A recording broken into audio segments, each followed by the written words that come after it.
All right, almost there. We're live. Yes, and we've had 2 likes already. Oh my gosh. Oh, that was, yeah, pretty quick. Well, I think that people were waiting. So that's really awesome. All right. I am so excited to be here for all of you who are watching. We are live. We're live. It's happening We now. made it. Yeah. Tuesday Yeah. Night Live. Tuesday Night Live. So we have Exactly. one person who is here. Awesome. Hi, one So, person. Oh, hi, one person. Yes. oh, 5 people.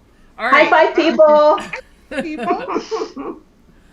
All right, everybody. So, thank you for being here. We're really excited to bring you the Brown Sugar Roundtable. And this is the first of what may be, lots more conversations. I think that, we really wanted to dive in and dig in on some topics that can be really challenging for a lot of us who are starting either a keto or a carnivore way of life. And the reality is that sugar has all of us in America hooked. I think that it is something that we start very very early in age, and it is a challenge for everybody. So it is really important to just go ahead and talk through it and kind of let you know how we deal with sugar. And I think that what's so interesting about us as a roundtable is that I think that we all have different ways that we kind of approach sugar and deal with it. So I think it'll be really helpful for for all of you to hear people from all the extremes and in the middle on sugar. So let's get started. Let's walk through like what we do, how we handle it. And we definitely want to take all of your questions. So, hey, everybody. Oh my gosh, there's so many people We here. love questions. Yeah. So Yes. PJ Burke, hey from Houston, Texas. Glenda, hey everyone, Virginia. Um, so good to see you. Maple Sugar Studios. Ooh. I love the name, and I'm glad you're here. Oh, and you're a big fan of Deborah's. That's awesome.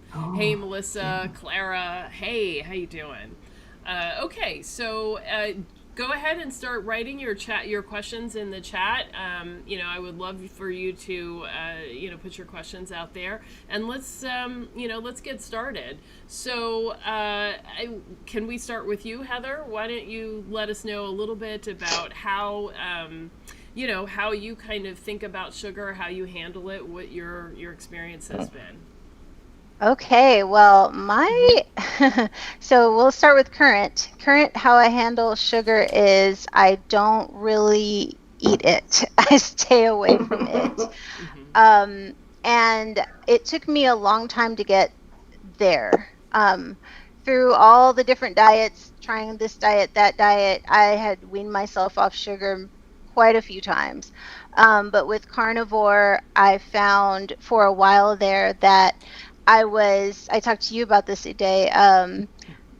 At one point, I was eating meat and chocolate. Mm. So, and those were my food groups. And I did that for a couple of months, and that was kind of a slow little spiral because when I started carnivore, I was just, I was meat and water. Well, and dairy and eggs. But slowly, like I went to Whole Foods one time and there was the stevia chocolate, and I grabbed that. And I was like, that's fine, I can do that. And then I started just having that every day. And then one day I didn't have that. My husband was like, I'll go get you some chocolate. And How nice of him. That's kind. he went and got some dark chocolate, Oh, he's a pure wonderful dark man. chocolate with the sugar in it. And it just kind of spiraled from there. My diet became meat and chocolate for a little while. And I started to slow down. I started to realize, wow, like my mental clarity, it's still better than it was Hmm. pre-carnivore, Mm-hmm. but I really like to be clear. And I mean, I have a very highly demanding, focused job every day, and I was like, I can't stand the slight edge that I don't have. I don't like being there. So my performance mentally kind of went down, brain fog started to seep in just a little bit. Uh, started to get a little moody around that time of the month again. And I was like, I don't think this is for my greatest good. So I had to get rid of it. And do you know, like, it took me like 10 days to stop thinking about it because, it's a mental thing and a physical craving. So it's still, even though I was mostly carnivore, it still took a minute to just drop it again. So because I don't want to do that again. I don't want it. Yeah. So I just stay away from it now. Hope that wasn't too long of an answer. No, that was helpful. Tracy, why don't you go ahead? Hi. So, full transparency, when I started the ketogenic way of eating in 2016, the end of 2016, when I say I was really, really new, no exposure to anything really about low carb or ketogenic, very limited exposure. So I kind of went in and I'm joining these groups, and everyone has all of these great sugar-free type tricks for, satisfying these cravings. So I was one of those individuals that very early on was doing the sugar-free Jell-O with cream cheese. I was doing that a couple of times a week, and I was drinking sparkling ices, things of that nature. So when I started, I was still kind of feeding some of my sugar cravings. I was never a big candy or dessert person in the sense that it wasn't something that I always had to have. As was mentioned before, hormonally, some, hormonal driven cravings still have those. But just because I didn't have a lot of information or a lot of knowledge early on, I'm just doing what everyone else is doing. I'm having my burger patties and some broccoli with cheese on it. And then at the end of the meal, I'm having this Jell-O fluff. Even though honestly, in retrospect, I really wasn't craving any sweets. It was just what people did. So as I progressed in my journey, a couple of things happened. Number one, I learned more about the different types of sweeteners, the impact, both negative, what were good sweeteners, what were not so good sweeteners, what were horrible alternative sweeteners. So as I grew, as I said, in the journey, I learned more about myself and what was driving me sometimes to eat sweet things, and that's one of the things I love about this way of eating, is that I learned a lot about myself. I learned when I was eating out of boredom. I learned when I was eating out of sadness or happiness. I learned those things. So to give you an example, today I know we weren't supposed to shop today. You didn't shop today, Tracy. You didn't shop today. I know you didn't. My son has been asking me to make him a beef roast for weeks. And I said, let me go and while they have this chuck roast on sale, let me go and get it. So about sweets. So I wasn't there to get anything but this roast. But I found myself walking down the aisle with the Russell Stover's sugar-free candies. And I like the Russell Stover's sugar-free toffee. Now I had to, knowing that we were doing this tonight, I was doing the self-talk like, oh, do you really want this? Or is it just because it's available? Is it just because it came into your eye view and now it's like, oh, that would taste great? I didn't buy them. Right on, Tracy. Thank you. But I just, I've learned to identify what's real and what's not real. And so, as I said, full transparency, while I haven't had sugar-free Jell-O fluff in years, sparkling ice drinks, I haven't had those in a long time, probably in a year at least. But I am a cook. I like to cook, and I do experiment with baking. So occasionally, just to flex that muscle, sometimes I will make some sweet treats, But again, I find myself, I'll make a cheesecake and have to give most of it away, because it's like, yeah, that tasted great, but I'm really not craving it. And so to really break that, to be honest, what I had to do a couple of times in this almost 4-year journey is just go cold turkey. If I found myself doing too much, if I found myself in a personal place a space where I'm feeding that monster, okay, now it's time to do 30 days of not even berries, 5 weeks of not even berries to kill that monster. I appreciate that, and it can be really hard to kill that monster. You know, I've found it for me.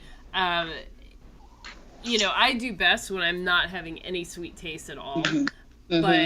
But you know, I've gone back and forth on it, and I think my longest stretch was 100 or 95 days no sweet taste, and that was and that was I think the most important thing that I could have done. I mean, I really got to see how good I could feel and how fit and sharp and just on point I could feel. But at the same time, I consider myself to be addicted to sugar. So I, you know, have like that day that I went off, it was 95 days. It was Thanksgiving. My mom and I were out at a restaurant and they had like a prefix, you know, menu. So it came with dessert. And I was like, no. And then I was like, well, I'll just have one bite. And then, you know, like 4 pieces later, it was like, oh, that's why I don't do this. And it really took months for me to like get back like to where I'm going weeks without sweet taste rather than like days or 1 week. And I realized that, you know, it really does have a powerful hold on me. So, and then, you know, artificial sweeteners is a whole other question. And, you know, I think different people have different responses to them. You know, I did gum for a long time and, you know, sugarless gum, it's like, ugh, you know, whatever. But it kept alive that desire for sugar. And so that was why it was difficult for me. And I tended not to do any other kind of artificial sweetener, but you know, that's a challenge. Now, I'm seeing some awesome questions in the chat, so I definitely want to get to those soon. I think Rashad and Deborah will kind of go through their, you know, their questions or their intros pretty quickly. Sorry about that, guys. You've been on here before. People know you now. Me and Rashad. And those of you watching, please go ahead and hit the like button, subscribe, and put some more questions and comments in the chat box, okay? All right, Rashad, go ahead. Yeah, so I'm really excited we're talking about this. I think I felt like I was probably the most addicted person to sugar ever. I was like, I'm on the top, you know, nothing can be more addictive than, I think it was like Star Crunch and then oatmeal pies. Oh, no. Uh-oh, Rashad froze. Oh no. He's frozen. Rashad, can you hear us? All right, well, Deborah, why don't we go to you and we'll come back to him. Okay. So you know what, I'm going to start by equating this to something. I used to smoke and I quit smoking. And I have to say that sugar was harder for me to quit than nicotine. I believe that. And that is quite a statement. I truly was a sugar addict. And what's funny about when I was sad and when I was eating a lot of sugar, I didn't really equate that to issues that I was starting to develop in adulthood. So when it was time for me to start losing weight, I would cut calories, I would exercise a lot, and continue to eat sugar. Right? Because as long as it was within my calories, as I've mentioned before, I continued to eat sugar. But that continuation of the sugar meant that eventually I'd have to have more and more and more. And then I'm gaining weight. And I distinctly remember as well being so upset about it because I broke my diet. But if I am consuming any amount of sugar, I know that I will go back to it. So for me currently, there is absolutely no sugar in my life. And I know that if I were to have a cigarette now, I'm setting myself up. I know that I will probably end up having another cigarette and another cigarette, and now I'm a smoker again. Okay. And I feel the same way with sugar. I cannot have any sugar. And I haven't had sugar, I'd say, in a year and a half. The last time I had sugar was in the form of wine. So there was a time there where I was drinking a lot of wine, and I was like, yeah, but red wine doesn't increase your blood sugar levels. Yes, it does. So that's the last time I had sugar. I know that it has no place in my life, no place in my diet. If I want control and if I want freedom, there's no sugar. And when I say sugar, equals carbohydrates. Mm-hmm. So I'm not talking about added sugar. I'm not talking about white sugar, brown sugar. I'm talking about equals carbohydrates. Mm-hmm. Yep. Okay, I'm back. I don't know what happened. Hi, Rashad. Welcome back. I'm back. Yeah, it just crashed on me and restarted. So I guess it restarts pretty quick. Pretty awesome laptop. And something else I want to add is that when I have broccoli now, I can taste the sweet in broccoli. Wow. That's something right there. That's something right there. Wow. Okay. So, cool. I'm glad you're back, and I'm doing my very best to manage all of the technical stuff over here. So please forgive my looking away from the camera and not exactly paying attention. But let's dive into some of these questions, because I think there's some good ones here. So Maple Sugar Studios asks, what was the biggest challenge to overcome in weaning yourself off sugar? So who'd like to jump in on that one? Yeah, I could jump in since I kind of my computer crashed. I could go in at that end. The biggest challenge was social influence. I say it a lot because in the Black community, of course, we're kind of like the Lone Rangers whenever it comes to this diet plan. I could go to my family. I'm like, hey, let's stay away from sugar, and they look at me crazy, like, man, get out of here, quit playing, or they laugh it off and everything. So I think that's the biggest challenge, is trying to save everybody. J. Cole kind of said it, don't save them, they want to be saved. Kind of use that as my thought process, because sometimes I go in there trying to save everyone, and they're not looking to be helped. They're not looking to change their lifestyle or their behaviors. And so that can be disappointing, because I was like, man, if they only knew what I knew, maybe they could make different lifestyle changes. And it's hard to just sit there in the corner seeing the entire family talk about how well they are, how good they're doing on their high blood pressure pills, and they talk about these things like it's candy or something. And so those things can be frustrating. It is candy, Rashad. It is. They just pop. So Oh my God. yeah, I mean, I hear it all the time, and then sometimes I just have to kind of be in my own zone, in my own mind. So. That is such a good point that you bring up. I mean, just wanting to share, I want you to feel so good too. I feel good, you need to feel good. That's outside of the subject of this one, but that is something I could talk about all day. I mean, just wanting your family members and your friends to feel well.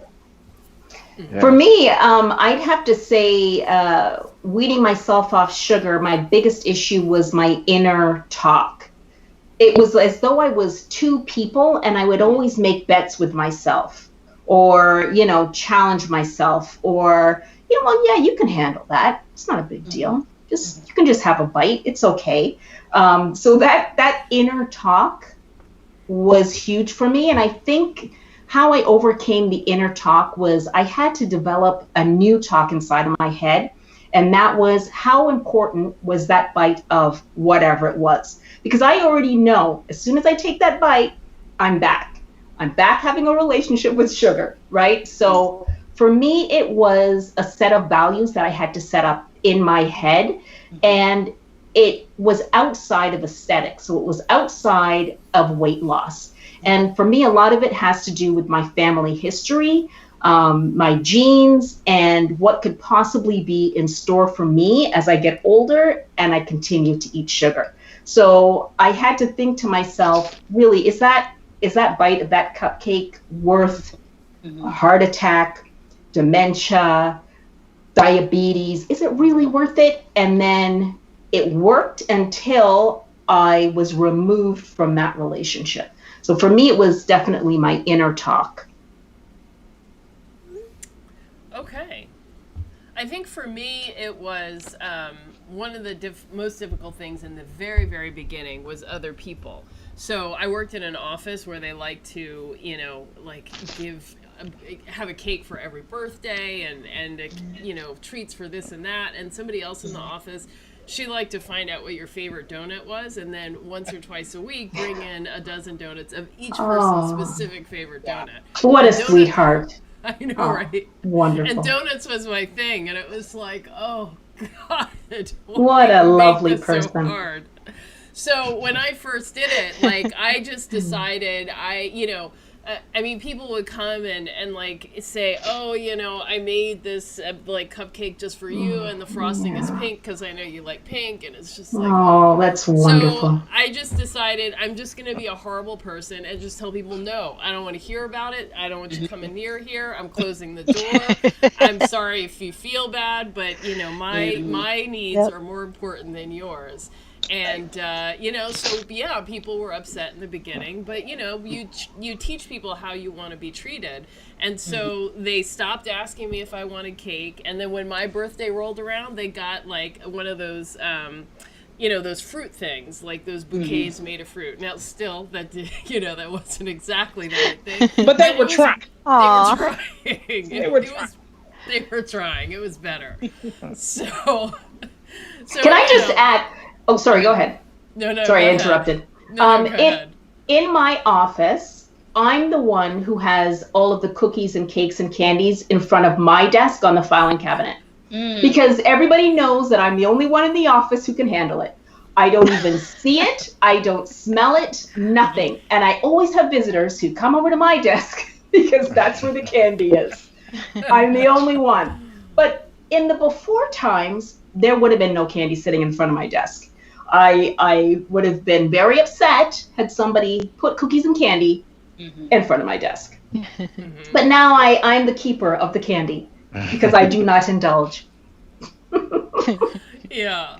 So I think those are some pretty interesting challenges there. R.D. Smith says, I chew gum when I can't get a hold of True Sweets. Yeah, I totally. But when I get to the point where and my thing was Dentine Fire, that particular gum. So I could sometimes go through 2 packs a day, and it's actually quite a lot of sugar alcohols.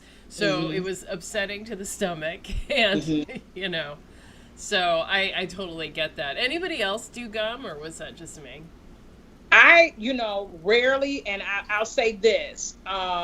I have a pack of gum that will probably last 3 months because I'm not a gum chewer. And that is even before I changed my eating lifestyle. We were told if you chew gum, it's going to make you hungry, so it was not a habit that I picked up. But with the masks situation, you're brushing your teeth, you're doing all of those things, but it's, I'd rather smell peppermint sometimes, peppermint than my hot, meaty breath. So it'll last, a little while because I don't have to have it all of the time, because I'm not out and about like that during this pandemic. But the other thing I wanted to point out, and I am kind of I think an outlier in that I do still have, for lack of a better term, a relationship with sugar in the sense that I'll use stevia, erythritol, things of that nature. And as I mentioned before, that's because that wasn't my thing. That wasn't my hang up. That's not how I gained all of my weight, was from cake and cobblers and pies. Mine was, while it still, as someone has said, still a form of sugar, mine was meat and potatoes, and so even with bread, oh my God, bread. I'm not addicted. I wasn't addicted to bread, and now if I happen to have, if someone said social occasions, you're with family, I can taste how sugary sweet these rolls or breads are, and it's like I was eating this with a burger, So I still somewhat have a relationship, kind of similar to some people can have the occasional glass of wine and not become an alcoholic. Whereas other people have alcohol abuse issues, and if they don't go cold turkey, they'll find themselves down a rabbit hole of drinking to excess. So, but it is, as I said before, very important that you learn what your triggers are. If you have binge eating issues, and as I said, changing my way of eating taught me things about myself, about my body, what triggered me, what made me decide to go and get a bucket of fried chicken and a gallon of Oreos cookies and cream. My person that's in Dallas, Texas, you know what the best Oreo cookies and cream ice cream is, and that's Bluebell. Bluebell. Mm. So just learning those things. Someone mentioned self-talk.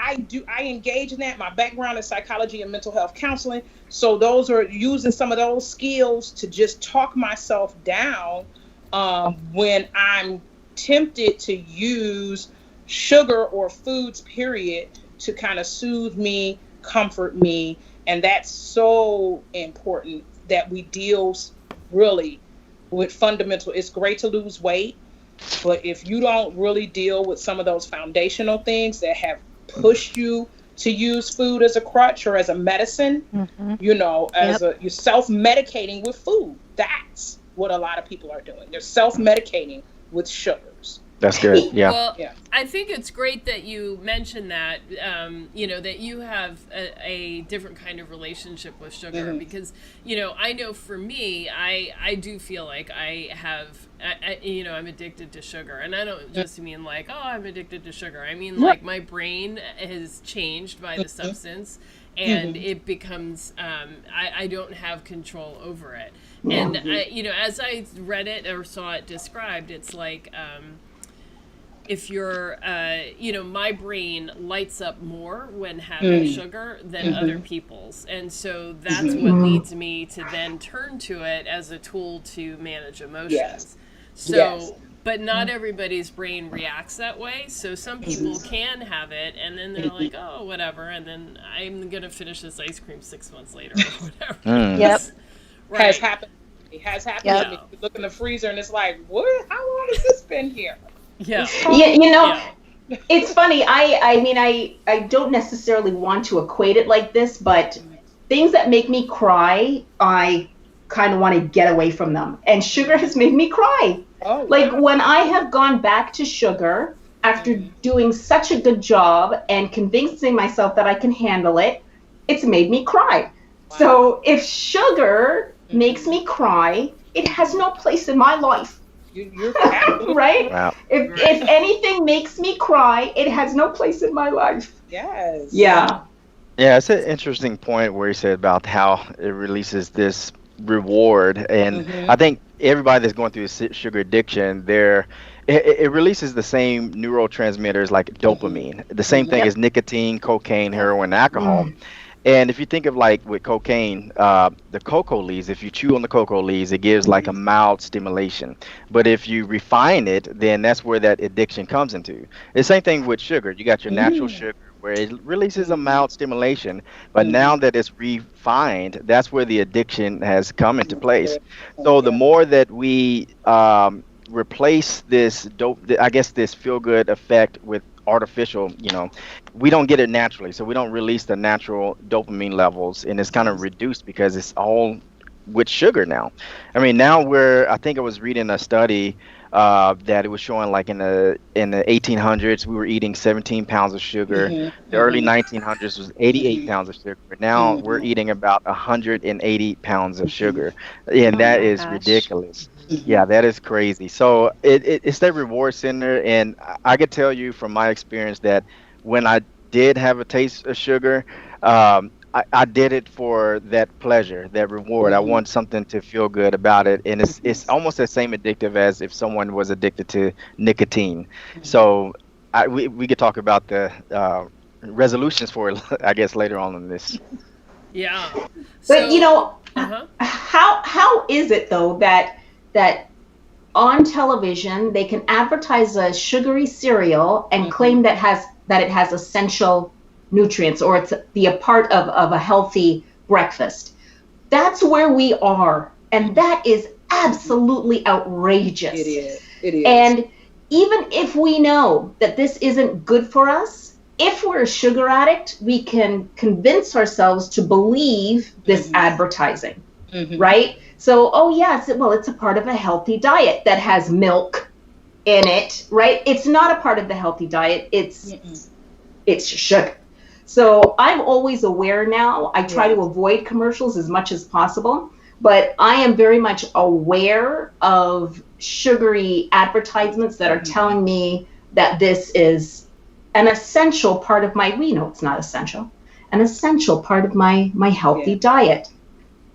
One of my little running jokes when I'm out grocery shopping, because as you said, you know, when you change your eating lifestyle and you do your research and education on what's really going on, and I just began to notice how they were turning some of the most sugar-filled dessert treats into a box cereal. So now it's Dippin' Dots. Dippin' Dots. You know, I'm serious. It's Dippin' Dots. Do you guys have Twinkie cereal? I think you guys have Twinkie cereal or something. There's Twinkie cereal. There's you name it. Cookie cereal. There's peanut butter. What were those peanut butter sandwiches? Reese's Pieces. So they have Reese's Pieces. That's a cereal. Yeah. I mean, it's just everything is a cereal now. And so one of the things, if I'm with other people, sometimes even when I'm by myself, if I happen to have to go down an aisle where cereal is, I'm like, I'm saying out loud, they're trying to kill y'all. That's right. They're trying to kill you. Look at this. But even look at Raisin Bran though. Even Raisin Bran or Weetabix, like, it's healthy. It's bran.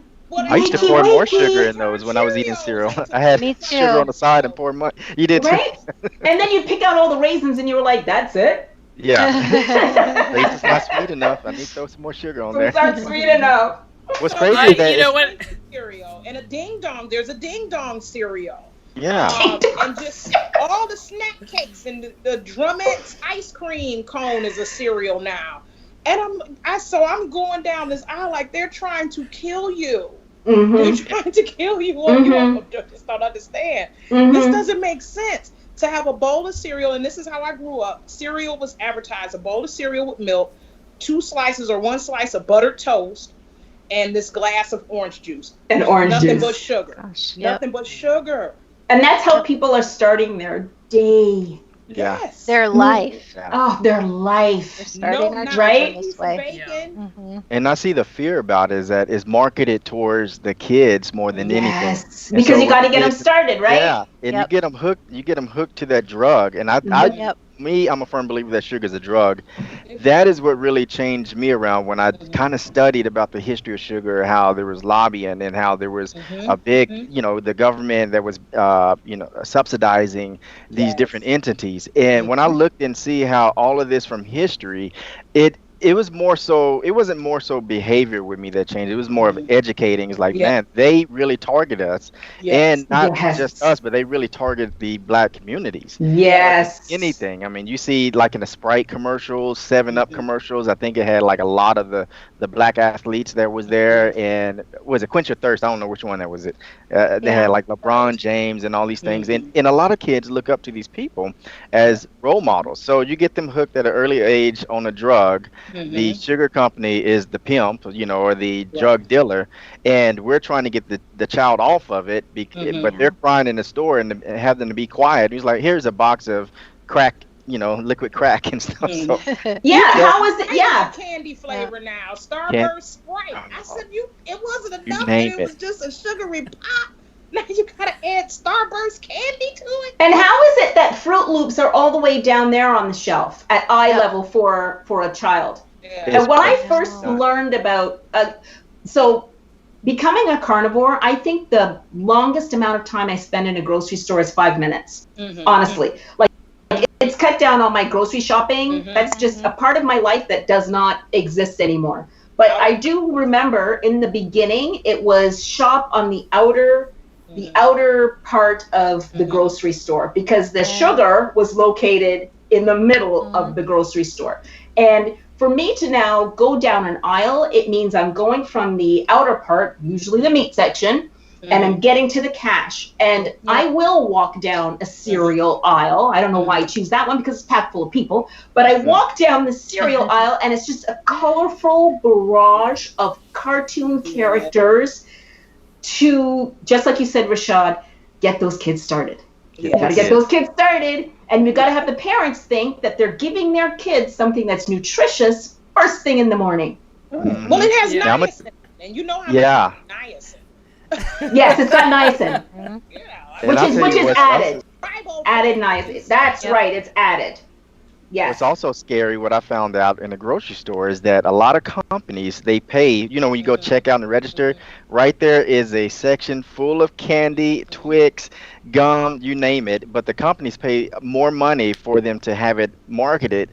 And you're thinking, oh, this is just one little piece of Twinkie for 99 cents. So they make double the money or triple the money, first of all. But not only that, but all the colorful, you know, Skittles and all these different colors that appeals to the kids' eyes, and they're crying, yeah, it's only one piece of candy for, you know, $2 for $1, you know, and you think you're winning because you get 2 for $1, and they got you're winning, all right. Yeah, exactly. Actually, you know, that's such a great point. Supermarkets are, you know, it's not just like the candy aisle or right by the register, but you know, companies pay extra to even be on an eye level shelf, you know, so it's cheaper to be on the shelf that's by your feet, and you know, and all of that stuff. So all throughout the supermarket, they're, you know, the whole careers are built on getting us to eat more of these products. So I feel like a lot of times when people say to me, oh my God, it's so hard, I just can't seem to quit, you know, and why can't I just quit? And it's like, actually, you know, people like go to college and grad school to learn the psychology of getting you to buy these products. So you shouldn't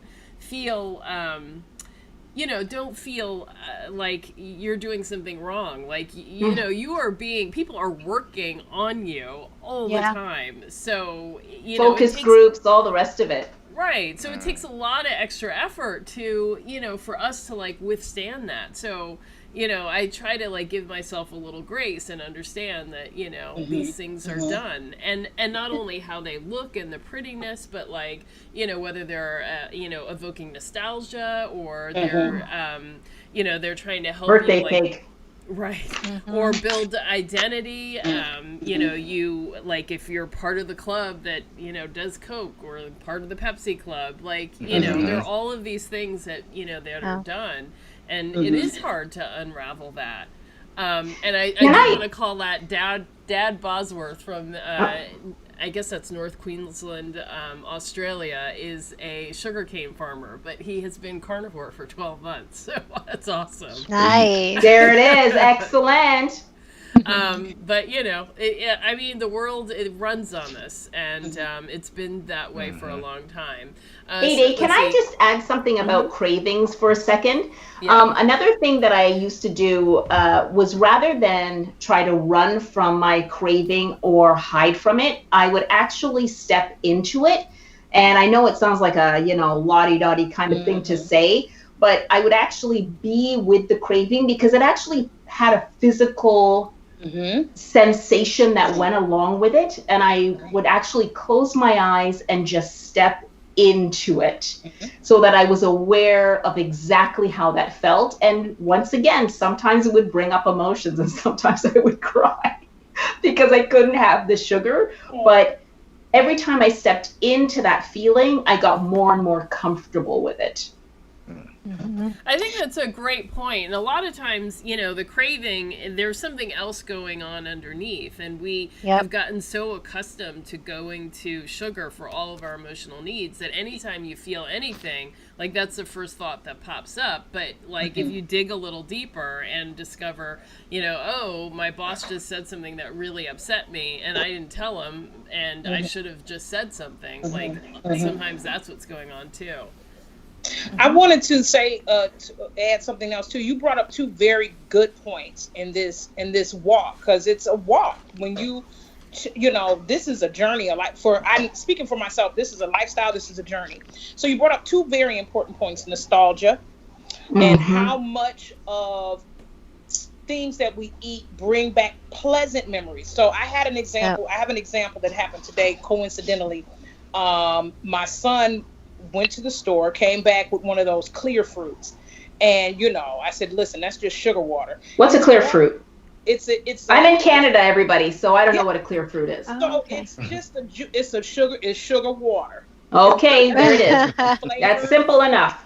High fructose it's water and high fructose corn syrup, Mm. and then some flavor. And so I said, when I was a kid, I said we would have sugar water.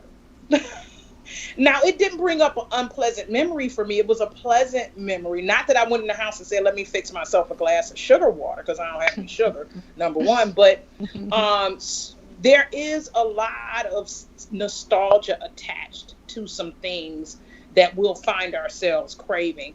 And the other point I wanted to bring out is you said something very important for all of us. You have to give yourself the grace. Mm. You understand what I'm saying? You have to be forgiving of yourself when on occasion you may not be as strong or resistant to this craving. And that doesn't mean, understand what I'm saying, that doesn't mean that you give yourself permission to always give in. What it is giving yourself permission to acknowledge your humanity. Mm-hmm. And as someone said, acknowledge the fact that we really are heavily marketed. Someone else mentioned not watching commercials. I literally pay to not have commercials. Mm-hmm. So when I'm Me watching too. the show, I'm not watching commercials because thank you, YouTube.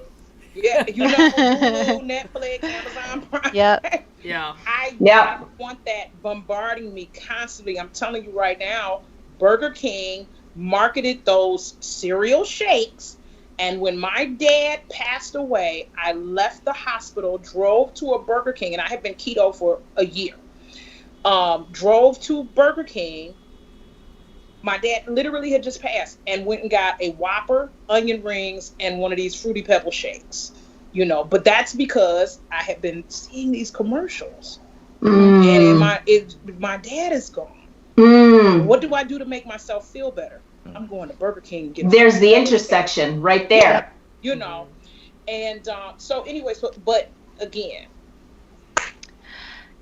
next meal, I'm right back keto. And I know that's not, everyone doesn't have the ability to do that, but just again, giving yourself the grace, to acknowledge your frailties, your failures, and your weaknesses, and just continue to work on building up your strength in those arenas where you're weak. Bringing up the nostalgia, I mean, that is so big because we unfortunately use food to celebrate and sweet food to celebrate. I mean, food in general, but if it's a celebration, it's not really a celebration unless there's dessert. Or, in an adult's case, alcohol, something. And so as children, we're taught to associate these fun, happy times with these sweets. And, we seek that as comfort, but, and you were talking about sitting with that craving and it being attached to an emotion.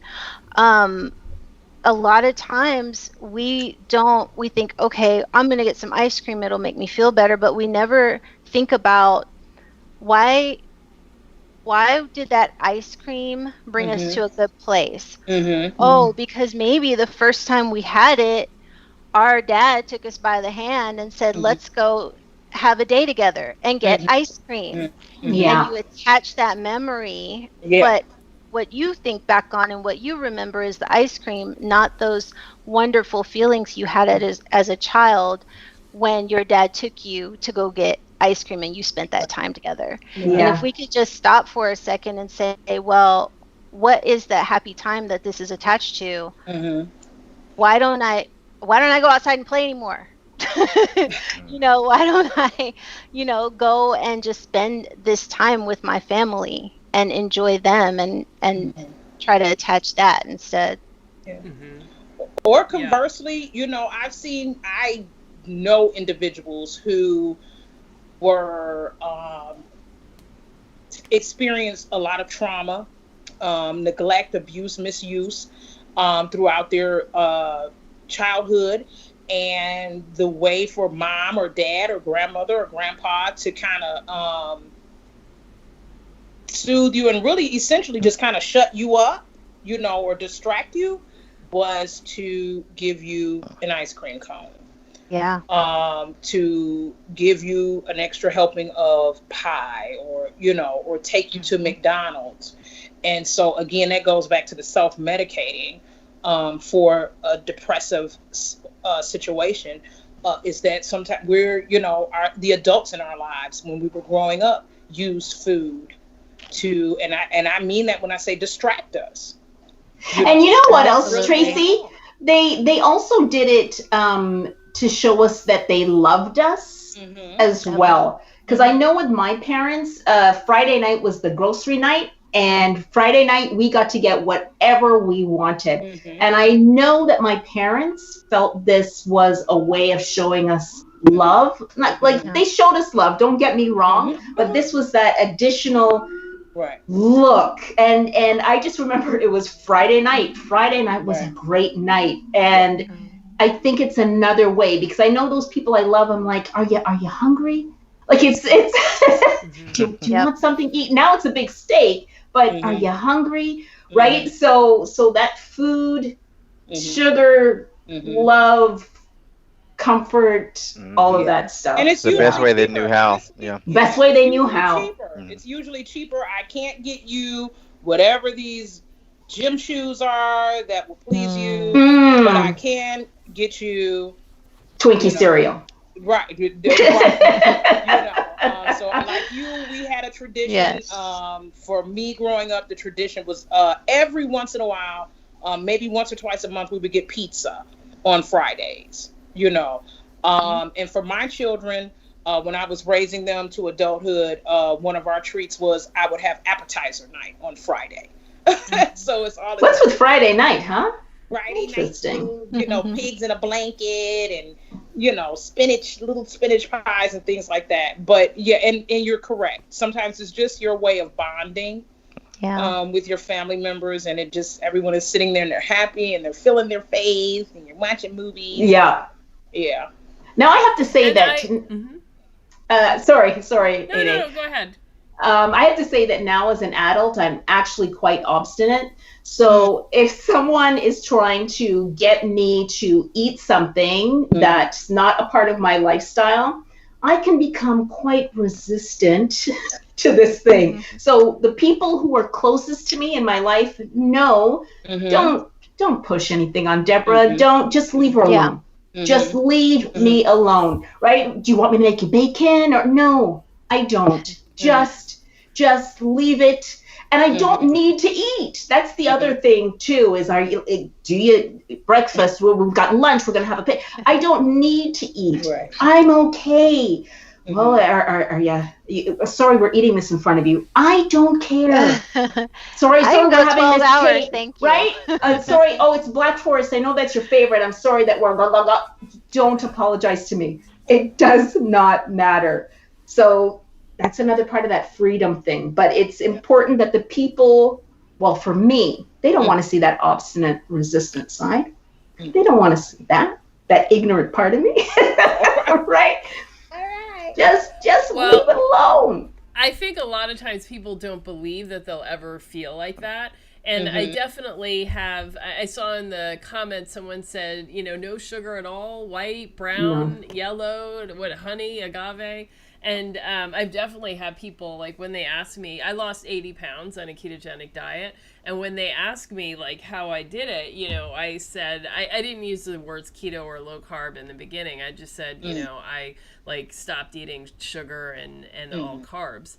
And and they'd be like, oh, yeah, totally. I'm going to do that. I want to lose weight and you look great and I'm doing this. And I'm like, okay, great. Let me tell you, give you more detail. And then they're like, so you said no sugar, but I could have sugar on my coffee and toast and, this and that. I can have a sweet potato with cinnamon and brown. What about carrots? Butter. Can you eat tomatoes? Is that okay? Is zucchini okay? Can you eat zucchini?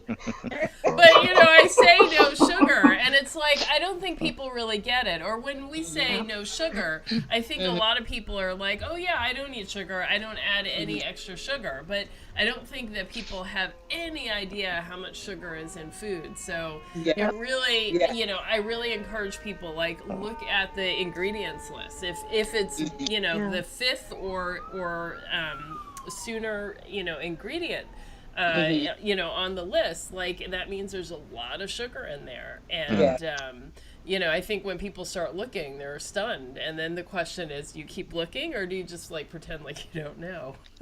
Well, in my language, sugar, once again, sugar equals carbohydrates in my language. So when I say sugar, I am talking, yes, I'm talking about zucchini. I am talking about, you know, red peppers, green peppers. It doesn't matter. It's sugar. So I think people in my circle now know that sugar equals carbohydrates. It's not just added refined sugar. Yeah. So Yeah, that's it. none of the people in my circle understand that at all. Yeah, So you I've got a right good about circle. that. I got a good circle. They all think that they eat no sugar, and we're just not on the same page. But go ahead, I think Rashad. what people don't understand, and I failed to learn this too, is knowing what turns into sugar. So when we say, you know, bread, of course, if you look at it, it has high fructose corn syrup in it, but also on top of that, that bread is high on the glycemic index. You know, it's as well as wheat bread as well, which is higher than table sugar. And so when I tell people like the language no sugar, well, that includes your pasta, that includes your breads, these things that cause inflammation because they turn into sugar. And I think when I start educating a little bit, let them know, hey, these things these things cause diabetes, these things could do this, and they starting to get the picture. But when I first started, I didn't know either. I'm thinking sugar was just sodas, cakes, and that's it. But I never associated with different vegetables, especially the starchy ones, the potatoes, which are really bad. I used to, oh my gosh, loved potatoes, like Chick-fil-A potatoes. Those things would get me every time. Well, you know, the first time I had No, go ahead, Tracy. No, I was going to say potatoes and bread actually impact me more than a slice of cake or anything like that. Potato, I don't know. It's just because like I said, I was a meat and potatoes person. And it's like, if I eat a French fry, it's like the whole system shuts down, you know? And I'm like, how can something be so delicious and do this much negative damage? It's so tasty in all ways that you can prepare it, smother, you know. But it for me is like, for some of you, you mentioned the chocolate, that's potatoes for me. Just I can't. I've just learned I can't do it. Can I just add? Because we're this is the brown sugar roundtable, I just want to mention for a second the Black community and diabetes. And I don't really know about how well educated we are in the Black community when it comes to diabetes, especially when we use terms like my sugar is a little high. I think that the seriousness of this is something that we need to let our people know about when it comes to diabetes and just getting away from sugar and insulin resistance. Yeah, you're right. Diabetes is something I started out talking with when I first started this journey because it was such a plague in my family, in the community. And what I noticed is talking to them that most people just don't care. So they didn't care about the facts. They didn't care about the numbers. What they cared about was stories. And so I'm a numbers guy by heart. I like throwing out numbers, but that didn't do anything.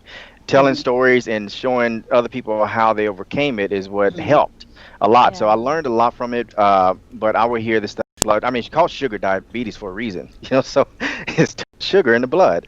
But just trying to get that point across again. That going back to that first question that was in the panel was that's probably the most frustrating thing. I definitely want to get back to because the Black community, we are leading in that, you know, with the highest rates of diabetes.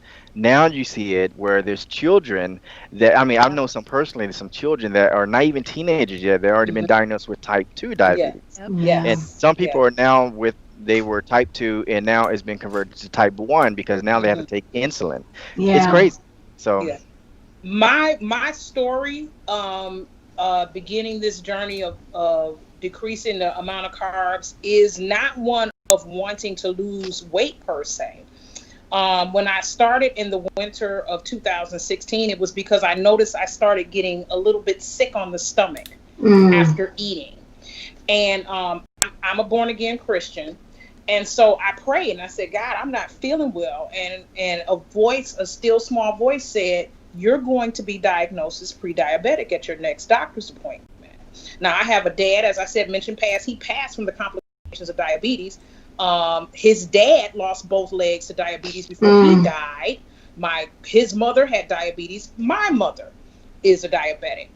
And so I said, I love to cook and I love to eat. You got to help me. I didn't know anything about low carb. I didn't know anything about ketogenic. I said, you have to help me because I don't know what to do, but I don't want to be put on metformin because that's what all my little peers were being put on was metformin. Yeah. And so within 2 weeks, somehow on social media, I come across these pictures of people who had lost significant amounts of weight due to low carb ketogenic eating. Long story short, I started in December. Within less than 7 days, I lost so much water from significantly cutting out carbs that I was able to wear a high heel for the first time in over a year. I fit a skirt that I hadn't been able to fit 3 weeks prior. But it was because of diabetes.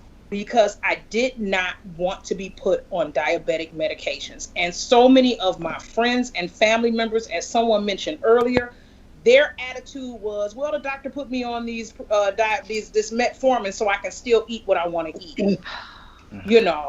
And I knew enough to know this was a nutrition-based medical issue, health issue.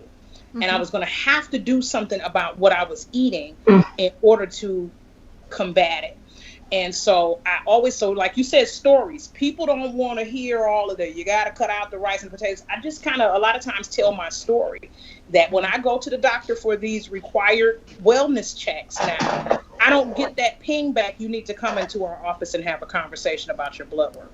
I haven't had one of those in 2 years, where all of my numbers and my levels for someone, I'm 50 years old, but most of my classmates, peers, and family members that are in my age group are already on high blood pressure medication or diabetes medication, and I'm on nothing. And honestly, it's just not all right. It goes back to what you said, Tracy, is, I'll take this medication and now I can continue to eat in this way. We should not be on medications. Right. It's just not normal. Like somehow it's been normalized, just like sugary cereal being a part of an essential diet. Like it's not normal. And for our people in particular, it's not just a case of high sugar. And I also want to say too, and I know that stories are important, but please, if you are pre-diabetic, if you have insulin resistance, take your numbers, take your blood glucose levels, check them, please, because a lot of people don't, it hurts. It doesn't hurt, right? Somebody who's getting into ketosis may be taking their blood glucose and ketone levels with an actual meter. It doesn't hurt. So please check your numbers, take your numbers, just to make sure that you're in a safe range. I think that's really important, and I actually don't talk about it all that much, but I kind of feel like I should be pushing it, that I think that people should be checking their blood glucose and ketone levels. But, the blood glucose really does give you a picture of what's going on with your health that you might not get. Every time I go to the doctor, they never tell me, hey, don't eat before you come to the office. And then they take the the fasting blood glucose. And then, nobody asked me, did you eat? And I don't know what is allowed. So then, the numbers are all screwy and I don't know. So I feel like I didn't get any intervention at all, from anybody saying, hey, your blood, glucose is high. And frankly, I don't know what it ever was. But when I started testing, I had already lost about 45 pounds and I tested it. And the first time I did, my fasting blood glucose was 110 first thing in the morning, when I had been properly fasted. And I thought, man, I've already lost 45 pounds, and this is where it is. Like, I can't imagine where it was when I started. Yeah. So I feel like nobody ever said anything to me, and I don't know if they just looked at me and were like, well, you're middle-aged and, obese. Of course you've, got high blood pressure or high blood sugar. And, we're writing you the script for the blood pressure too, because, it probably is high. You know the routine. Yeah.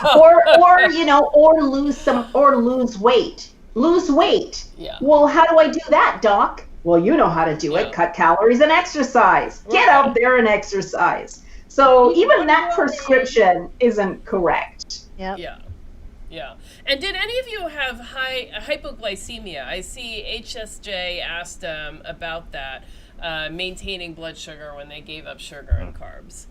I was lucky. I didn't have that. I didn't have hypoglycemia, but I think it's because I slowly came into this. It wasn't something that I did immediately. So I did start paleo, then I went keto, then carnivore. So it was a slow progression for me. Yeah. I think that I had, I think I did have those kind of problems in the very beginning, but I didn't know what I was supposed to do with them, and I thought, well, it's keto flu. So I think I partially had, an electrolyte issue and partly like not eating enough fat in the early days. So, I would have these moments where I felt like, I kind of was really, really weak and stuff like that. But, over time, as I got rid of the sugar, like, it just sort of resolved itself. Actually, I have to correct myself. I did have that when I was sad. When I was sad and I was a binge eater, I did have that, where I'd get shaky and I'd want to think. Yeah, I had that. Yeah. Okay. And then let's see. Lady B says, hi, great to see you. Hi, Lady B. And PJ Burke took all the sugar and high carb foods to the food bank. Getting it all out of the house. Yes. I did the same thing. I cleared after I had been in for a couple of weeks. When I saw how I was working, how much energy I had, I went back to work after Christmas break. I had only been doing it for like maybe a month. And I went back to work after our Christmas break, and my principal said, are you losing weight? And I'm like, what? Because I hadn't been on a scale. I just knew how good I felt. And I went home and I cleared out all that Idaho russet instant potato mix. All of that. I cleared it out and put it in a garbage bag and gave it away so that it wouldn't tempt me, to, what? The boys are coming home from college. Let me whip up, these things. I still would do it for them. I got to say, step one, what you're saying is clear out your pantry. You take so much control back because for all these years, food has been controlling us, and this is the opportunity where you can control the food. And when you were mentioning that, it just brought back the memories how I cleaned everything out, threw everything away, and I just felt so empowered doing that. Just that simple step changes. It's like a switch in your mind. You're like, yeah, I could do this. And man, if it's still there, that's a different story. You're gonna have that temptation at midnight all the time. But cleaning it out, I would say step one manual. If anybody 101, that's the first thing to do. And you wouldn't believe the amount of storage I now have in my kitchen. The stuff I can store in my kitchen. Oh, that's spaghetti. I had someone. I have hardly anything in my kitchen, and I had someone who came to clean my house, and they, there was like an extra charge to clean the fridge, and I was like, what's the extra charge? I'd like you to clean the fridge, and she opened the door, looked in, and was like, there's nothing. $0. There's nothing in there. Well, there was like one 2 pound, 2 pound pack of some meat, and that was it. Because I have no condiments, no nothing else. Sorry, Tracy, what were you saying? No, I was going to say shop. When I'm coaching my clients, I'm telling them you have to shop for this lifestyle. You have to shop for this. You have to clear the cabinets and shop for this. And when you shop this way, I went to the store when the boys first came home after they were sent home because of the pandemic from college. And this is how, people are watching you. People are watching our success. So I went to my favorite neighborhood grocery store. the boys had asked, they said, can you get us a box of cereal? That's how I know about this Dunkin' Donuts cereal. And can you get us some cereal and some milk, you know? And I said, okay, because we're getting ready to be in the house for 3 weeks, I thought at that time. But anyway, so I'm shopping and I'm putting this cereal in my basket. And one of the gentlemen, we never say anything other than, hello, how are you? And he said, you're buying cereal? And it startled me. I said, well, and I explained to him, I said, I have 2 young men in my house. And but I didn't know he had been watching me like that. Yeah. And, but anyway, because I shop for this lifestyle.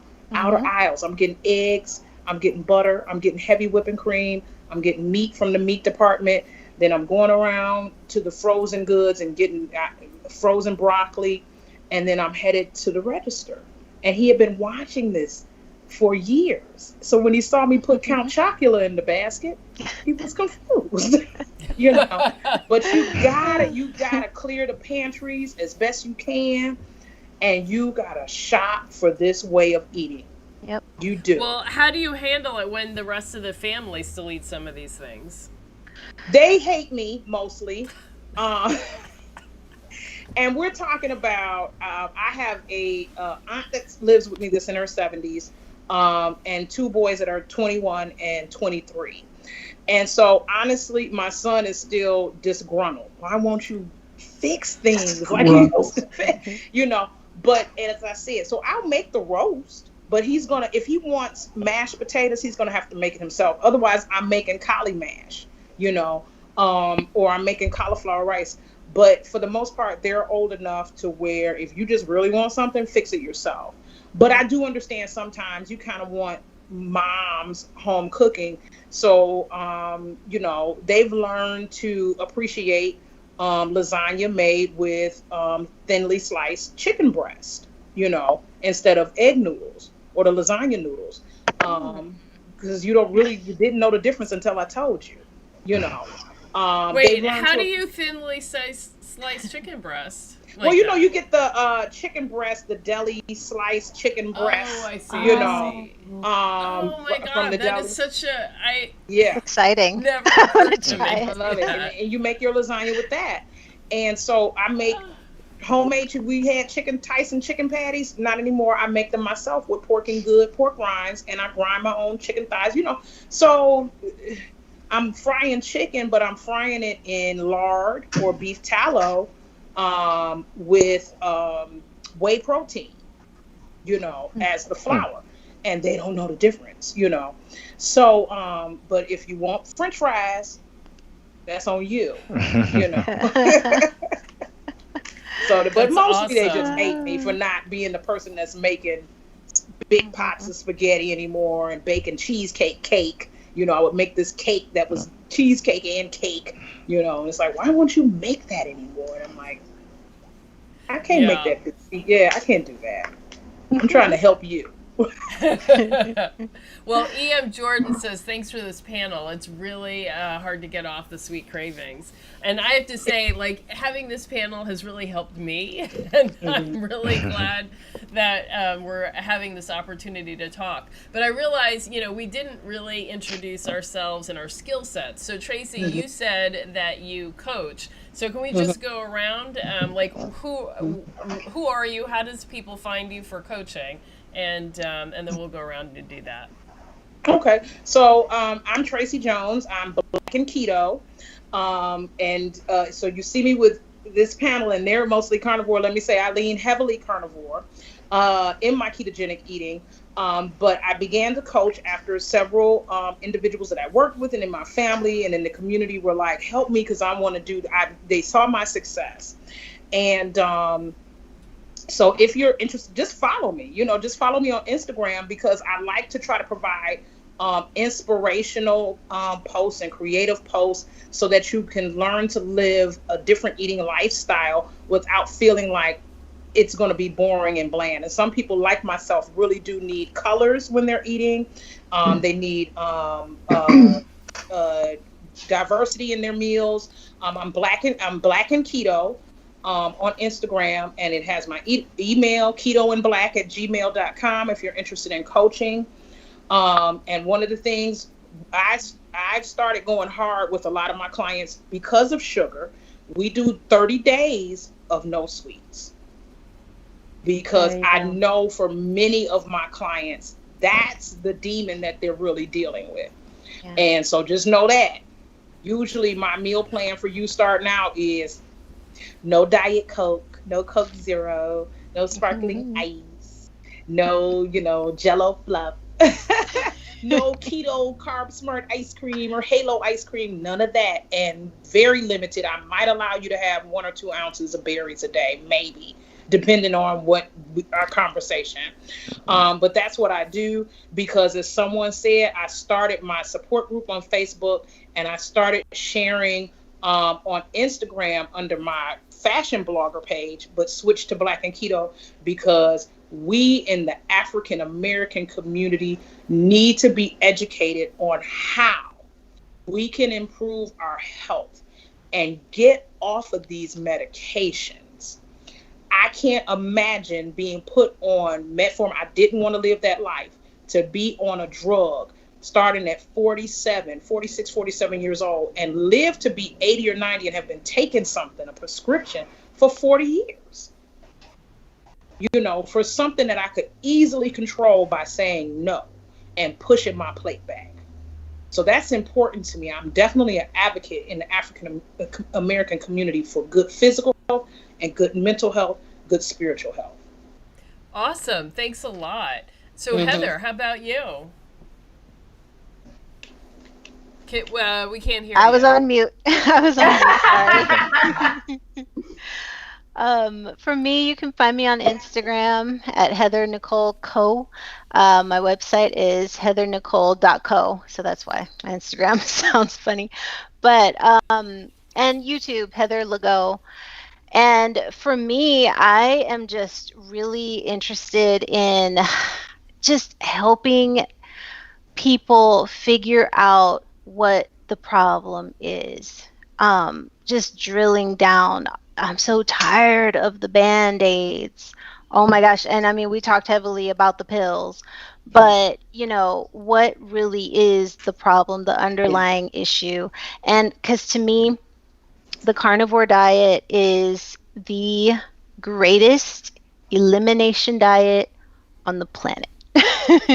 So if you want to know what food is bothering you, why, you have eczema, just taking all the inflammatory foods out. Yes. And maybe you don't want to be carnivore for the rest of your life. That's fine, but we can find out what your culprits are. So, yeah. Awesome. And so everybody, of course, I will put all the links and stuff in the description later after this broadcast. So I'm, of course, the Black Carnivore, and this is my YouTube channel, the Black Carnivore. And I also do coaching, and so I'm happy to work with you getting started on on carnivore or even keto if that's where you want to be. I think as long as we get you to below 20 grams of carbs a day, I'm okay. And to me, health means like getting off prescription medication and not having ongoing chronic problems. And so that's like always my goal, to move towards optimal health. And and I want all of our people to be as healthy as possible because we've got a lot of social changes going on, and you can't be out there getting your voice out there, supporting our people. We can't be marching if we are so sick. So we need to be strong for this coming decade, and I think this is the easiest and fastest route to get to optimal health. Yes. Yeah. Yes. Rashad, how about you? All right, so I don't know if I'm a coach now that I think about it. I had one guy that said, he always calls me, as a friend of mine, he says, brother teacher, hey, brother teacher. And then I think about it. I used to do things like that where I get a joy about teaching because I want people to learn new things. And so what I like to do is take, as you can see, a lot of books. I try to take some of the books and read it and make it easy for you to understand. So I try to teach these different ways. I kind of appeal to a certain group where they already made the decision to do better. They're just hungry for it, and they're just hungry for knowledge. They're hungry for learning new things. And then my philosophy is that if I'm not teaching anything new, then I'm not teaching. So obviously with diet, everything is new now because some people still eating bread and think it's no sugar. So that's my name, Rashad Lavelle. You could find me also on Carnivore Junkie, where I kind of promote just the carnivore diet, the lifestyle that I'm eating, things I do. I think trying to shape shift to more of my lifestyle, how to be, this carnivore living. So you see me fishing, hunting, stuff like that. So I enjoy those Nice. things, those outdoor things, and I'm trying to get to that ancestral way of living where we're just Yeah. moving all the time. I have a philosophy of you don't really have to hit the gym. All you have to do is just Hmm. get to moving. That's it. Yeah. Walking, go in nature, go in the trees. So I think that's my specialty now. Yes, I do coach as well, but I think my specialty could be just teaching and Hmm. educating. That's what I found the most joy in, so I want to pursue that. Like for example, one of the books I was going to mention that I think everyone should read is by Gary. I don't know if you say Gary Taubes, "The Case Okay. Against Sugar." Hmm. If anybody want to know about the history, the addiction, and Hmm. when you want to, it really opened my eyes and made me Hmm. just aware of how this sugar is just really plaguing. I mean, it talks about diabetes is the first chapter, Yeah. which is pretty amazing, where it was non-existent in the 1800s. So I like to teach these things, but I try to make it fun, enjoyable. I'll probably make some more videos about it, maybe throw it on Instagram, something quick and easy. But yeah, that's it. All right, awesome. And Deborah, how about you? So I am not a coach, but I am someone who loves questions.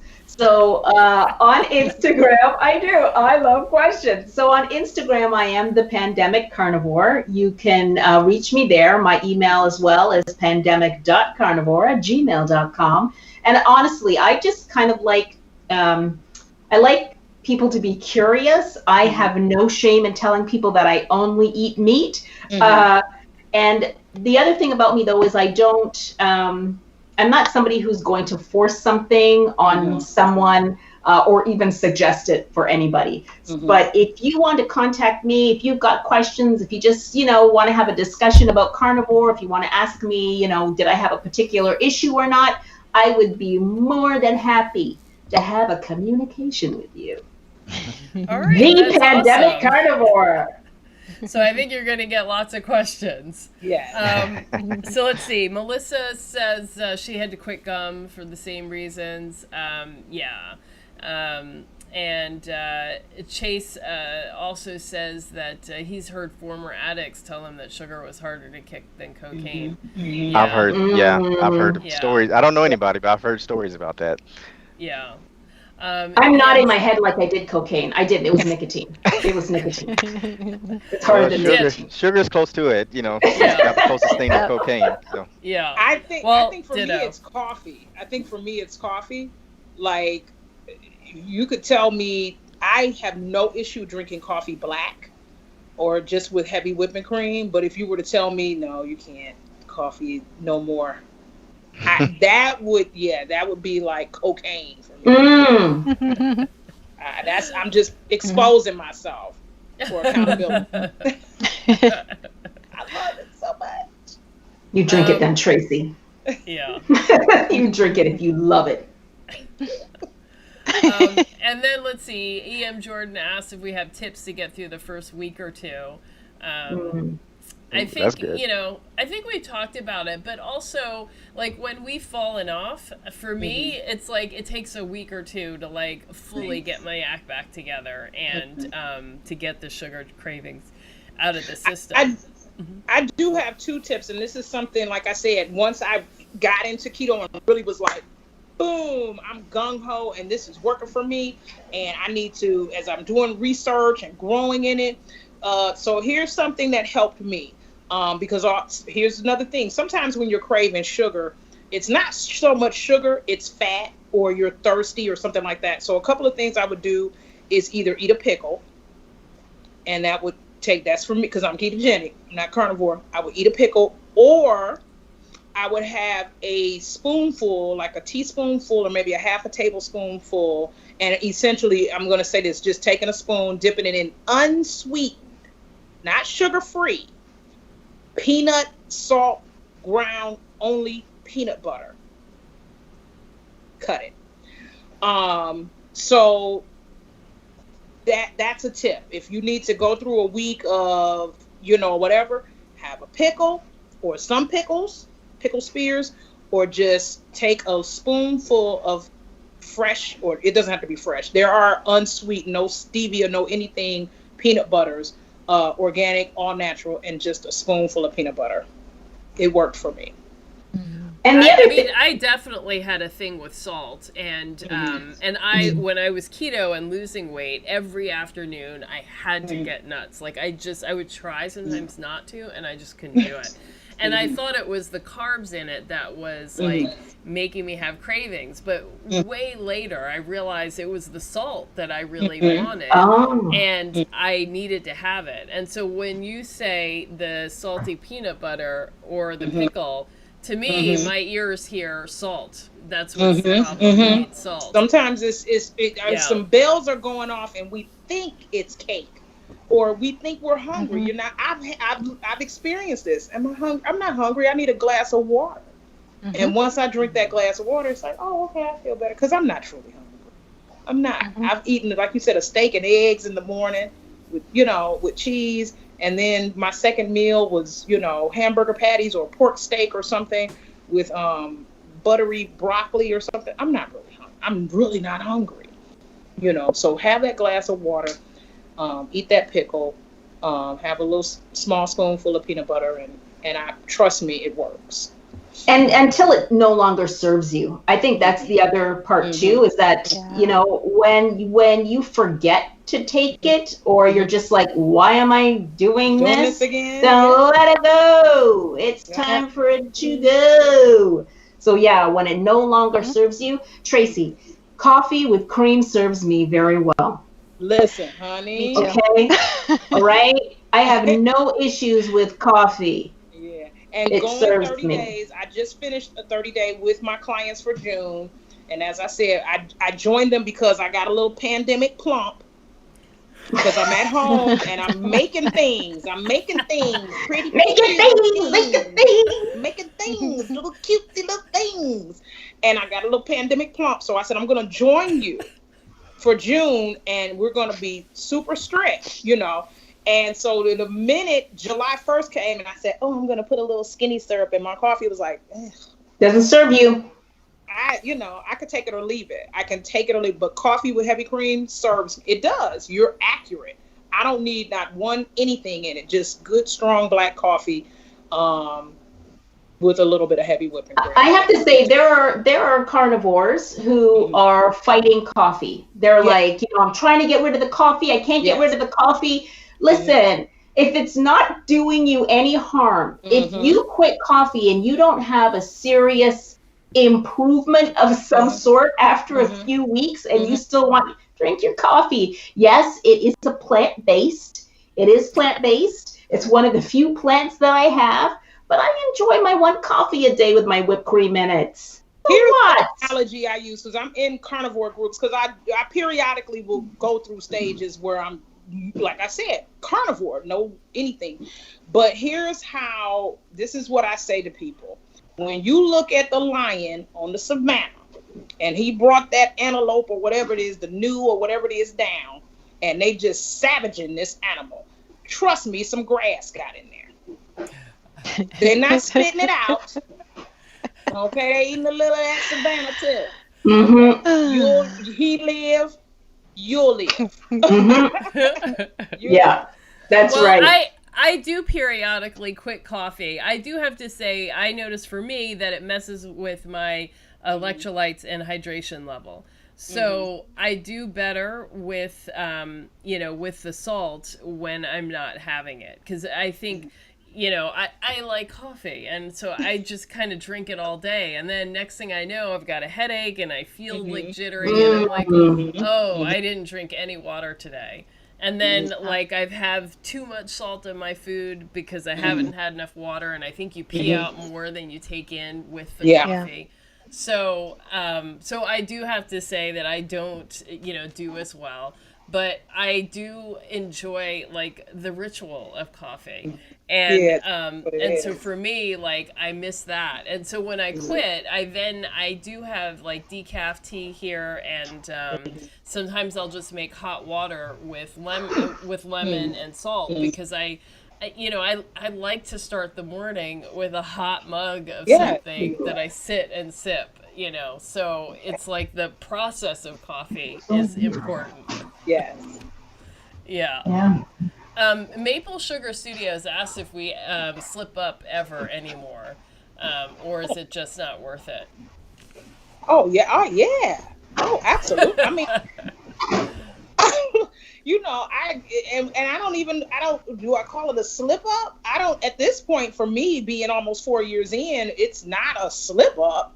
It's more of an intentional decision to if I'm at the hotel, if I'm at Doubletree and they have these great chocolate chip cookies, I'm gonna have this chocolate chip cookie. So I don't want to call it a slip up because I'm intentionally doing this. But again, that goes back to if you have learned and you recognize that you have an issue, that if you eat that chocolate chip cookie, you're triggered and you're going to spend your entire time eating off plan, don't do it. Self-talk and say you cannot have this because this is a rabbit hole, you know. And so myself and others, I mean, I've done it. I've gone out of town and every the potatoes at some of these hotels are phenomenal, but I can say no, just give me an omelet. I have to make, the omelet station is open. Make me an omelet. I want bacon, ham, maybe some spinach, cheese, and coffee with some heavy cream. You ask them to go back in the kitchen. Don't give me that non-dairy cream. They have to go find it. And it's got to be real. Yep.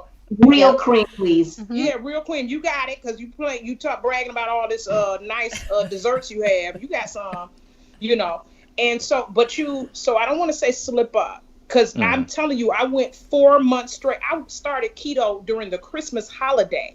And I was the sweet potato pie baker for the family.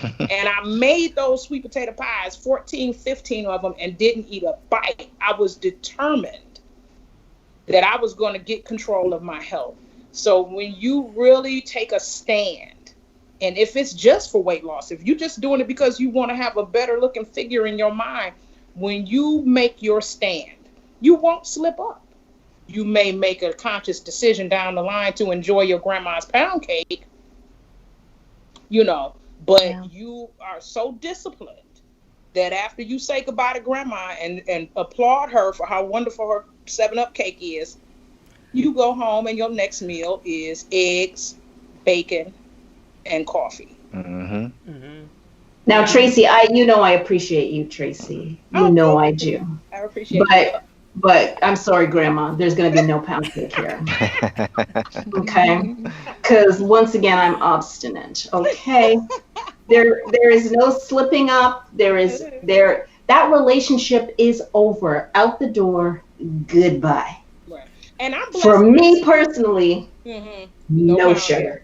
No, sorry. I love you, Grandma. Yeah, they don't force it on me. They respect. They've seen the success. They respect it. Honestly, my family doesn't. They do a little bit of the maybe did you want something to eat? A little bit of that, but they know how I eat, and they respect it. So that's why I said if I have that grandma's pound cake, it's because she didn't ask, because both of them are gone. But my point is, no, I get you. Yeah, it's because I want to have a little bit of this 7-Up cake, and then I'll keep it. Now, trust me, I'll say this: I pay the price before the night is over. I'm paying the price for it. Tracy, I've not heard of 7-Up cake either. Oh, goodness. I don't know what you guys are talking about. I think that's a Southern thing. I grew up with 7-Up Yeah, cake it is. too. Oh, okay. I know. All right. Obviously not Southern Ontario, that's for sure. I don't know. I don't know what that is. So Well, I would say go about ahead. go ahead. No, I was gonna say about asking the. you. So I have a philosophy of that. If you take 2 steps back, take 10 steps forward, because it's a human thing. Love We're that. some of us are stronger than others when it comes to the diets. Some of us are not as strong or not that level. If you're talking about maybe Tracy, when you said religion or more religious thing, I hear people say babies in Christ. So you might not be on that level yet.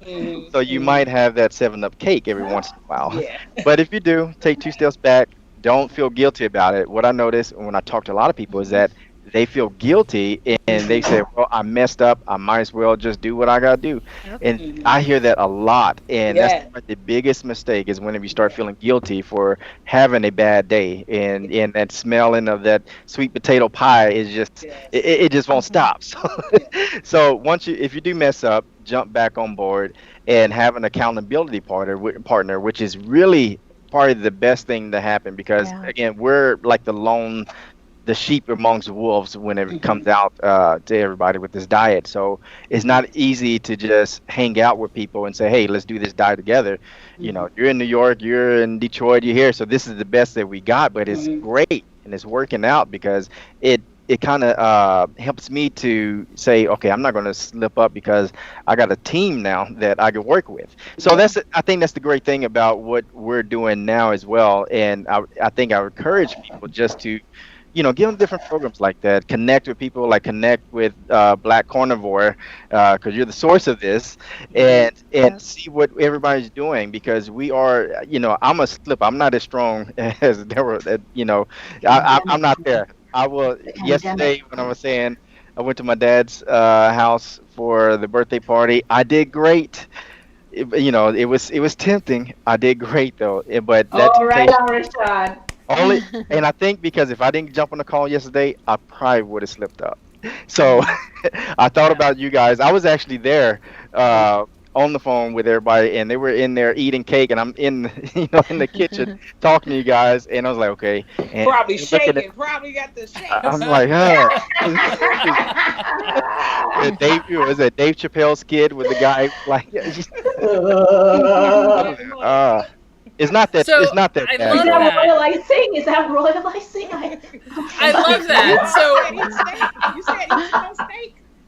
I Yeah. love that though. So it was us that really helped you to stay, stay strong. And I think Hmm. that's a really great point. You know, when I first started eating this way, like I went to YouTube, I went to Instagram because I was just like, I need to like hear other people tell me I'm doing the right thing. And so we haven't really yet formally like talked about this, but we're trying to get ourselves together and provide support, and then be able to turn and pivot outwards and provide support for more people. But we Yep. do need to be in a place. We do need to be able to talk to other people, ask questions, and see people having success eating this way. So those of you who are here, you can ask our questions. I am going to go live every Tuesday and Thursday at 7 p.m. Eastern Standard Time, and we'll figure out, like what it is each time. But, this is an opportunity for you to have community and to feel like you're part of something bigger where, people are doing this. So I encourage you to come back. Okay, so a large picture. I think, like, some of us maybe had trouble with the 4th of July weekend. Ribs, skins, and yogurt with lots of sugar. Weight up over 6 pounds overnight. Very We talked inflamed. about, I told you my daughter, my daughter and her husband are having their first child, my first grandchild, and I purchased my daughter. I'm helping her host this baby shower, and she said, "Mom, I want these cookies. I'm gonna give these cookies to everyone." And these are $2 a pop cookies. And I said, okay, well, you say these cookies are so great. I'm going to order a particular flavor that I like, and I'm going to try it. And let me just say this. And it's funny because, again, this goes back to people are watching us. So my cousin is sitting with me on the porch, and I'm unwrapping this cookie. And we had talked about this. I said, I'm going to have this cookie this weekend. And he said, well, let me have a piece of it. And I gave him a piece. And I took a bite of it, and I was like, this is what I've been waiting Oh man. for weeks. It just was not good. So what he said to me was, he said, Tracy, you don't eat sugar. He said, so it doesn't taste right to you because you don't do, white sugar, high fructose corn syrup. He said, that's why it tasted, it was really, I said, I have paid $180 or 100 and something dollars for some cookies, and these are horrible. And we're giving these out to people. I felt some kind of way. Okay. Now to him, he said, Tracy, the cookie is fine. I said, this cookie is horrible. You know. But that was my challenge this weekend, just getting through that. And let me say this also. So again, it's about discipline. Fried lemon pepper fried chicken, Coke, Pepsi, all of these things, and I'm just drinking my Ice Mountain water because that's what we had. You know, waiting. And that had no sugar in it, right? No it was sugar just, in it was Ice just, Mountain water. It's okay. just it's like Nestle or something. All and right. I came home. I made my chuck eye steak and some sort of I think I had some cauliflower rice on the side, and that was I wasn't hungry. I didn't feel deprived, and I had spent all day, you know. So it really is about getting to that point where you discipline yourself. Your body is going to tell you when you're actually hungry. It'll tell you. Yeah. And you don't, you know, if you slip up, a lot of times it's because you wanted to. We just have to be honest with ourselves. Yeah. Wanted that cookie. And how about you, Heather? How do you feel about sugar like that? I mean, how long has it been for you since you've had something sweet? The taste of sweet. Let's see. It's been a minute. I mean, I guess the wine, if I've had wine, it's not sweet. I don't. Yeah, I we don't actually want haven't even talked about alcohol and where that Yeah. falls. So after you finish, Heather, let's just dive into that real Yeah. quick. Yeah. Once you wean off, I mean, it's almost like if you do want it, it's a mental nostalgia, like we talked about earlier, type of craving. Now, once you have it, then it becomes, kind of a physical craving because you're like, oh yeah, that's right. But I don't. No, I don't want it. I'm good. Yeah. I could pass easily. Yeah.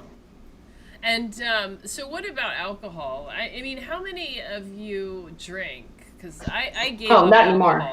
No, not anymore. Yeah, I gave it up in 2018 and haven't had it since. Yeah, I don't drink anymore. I don't drink, but I have a lot of little half-empty bottles of liquor around my house because I use it in my cooking, in my recipes. So occasionally I'll pick up a bottle of Cabernet, and it's weird because the kids are like, "What is this? This bottle has been," and they don't drink, So I'll have all of these little coconut rums and Jack Daniels and things like that because I'm making homemade something, But I know for a lot of people in the keto, low carb, and carnivore community, that's one of the biggest, one of the first questions they ask is, what can I drink? Because I like, what's a low carb beer? You get that a lot. Which alcohols are no carbs or low carbs. And I, not being a drinker now, I'm like, well, you can have tequila and vodka. I know it like I drink. But it's definitely one of those things where you like, even with wine, if I'm using it to make something, I'm very conscious of what type I use or how much I use to avoid having too much excess sugar.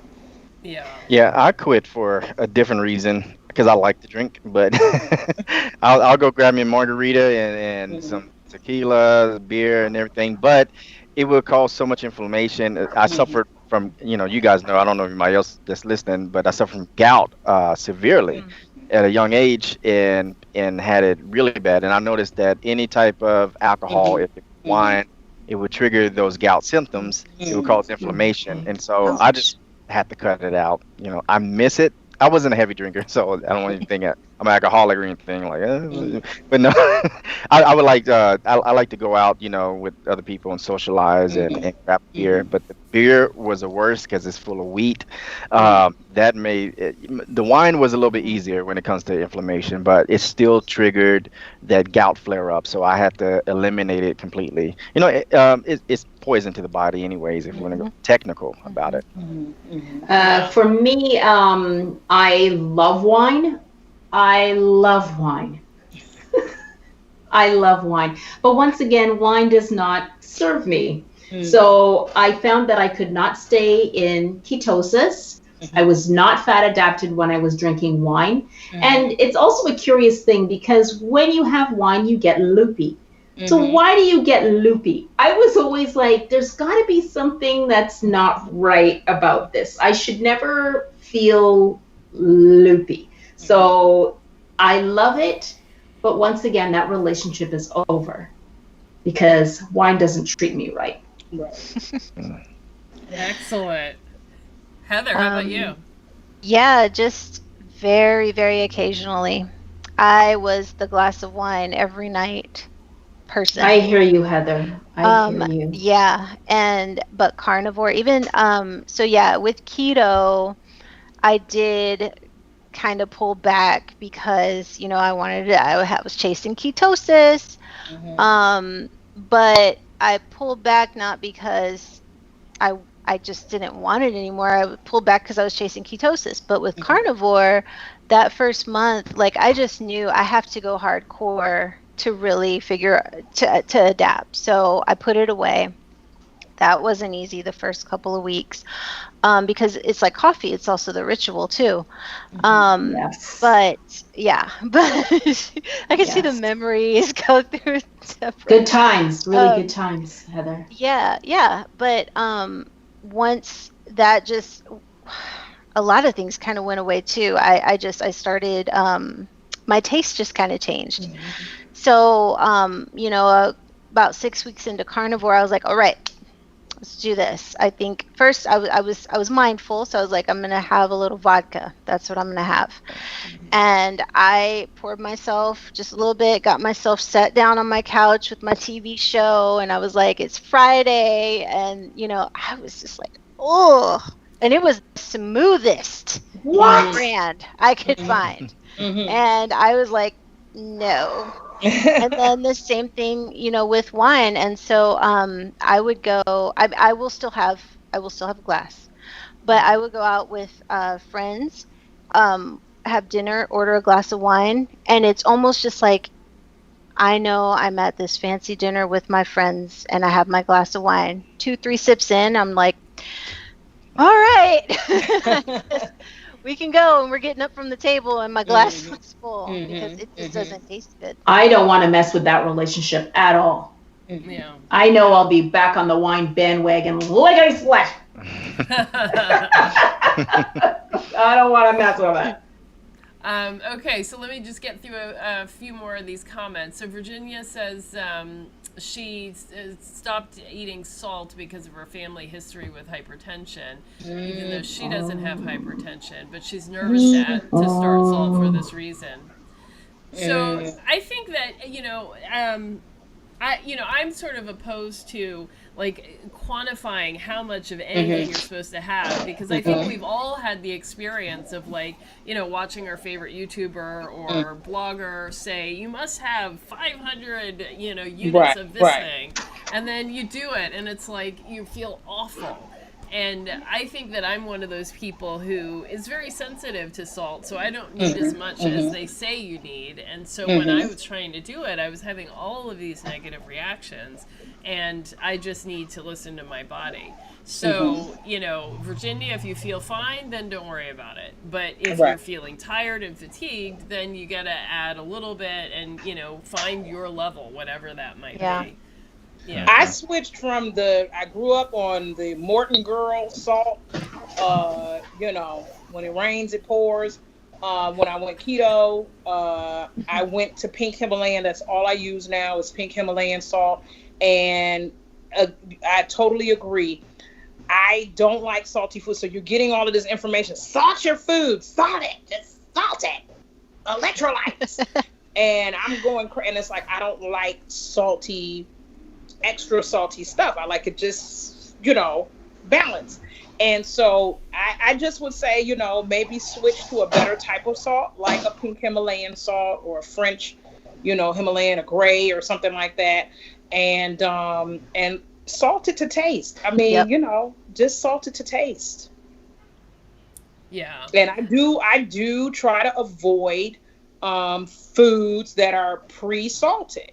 So most of my food is home cooked. I'm not eating out at restaurants, getting a whole lot of processed stuff. and that allows you to control it. I may have salted, not salted, but my aunt. Hi, Auntie. Yep. Right. I may have, smoked sausages or something, or bacon, of course, or whatever. But other than that, I would say just to taste. Don't, like you said, let your body tell you what it needs. Yeah. I heavily salt my meat. And I do take salt, so I don't mix it with water or anything. I just take a handful of it, and I find that I need it personally. If I'm down on the ground and then I come back up, and if I feel lightheaded, I know that I'm low on salt. So it's not that I do it every day. It's just there's something within my body that says you need some salt right now. So that's how I do it. But I do heavily salt my meat because I like that crust on my beef steaks. I like the salt crust. Yeah. That's a great point too. You're talking about like paying attention to, getting that dizzy feeling when you're standing up is usually a sign of low blood pressure. So that's a really important point. That you're, you need more. Okay, so Francis said great conversation. I know, right? Virginia's the Friday morning donut gal. Cleo says the hardest part for her is the evening, so she can go all day without anything sweet. But after dinner, everything, she goes for sweet stuff. So how do you deal with the after dinners? Go for a walk. Go for a walk. Take a shower, brush your teeth, start getting ready for bed. I think you need to eat more dinner. That's what I think. I think you need to eat bacon. More. Like if it's beef or something, eat more of it. I agree with that too. I know for me, I had that. I had that in the beginning, the after dinner, wanting something sweet. For me, it was just, okay, go get dessert, which was bacon.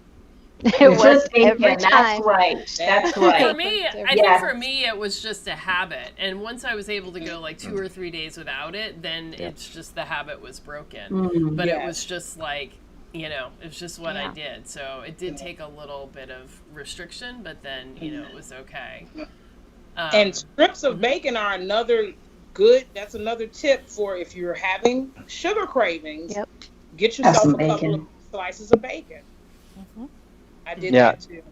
For pops and salt. I won't talk about the time I dipped the bacon in peanut butter, but it worked. I have made candied bacon. It worked with Splenda, and So I say that it's definitely 100%.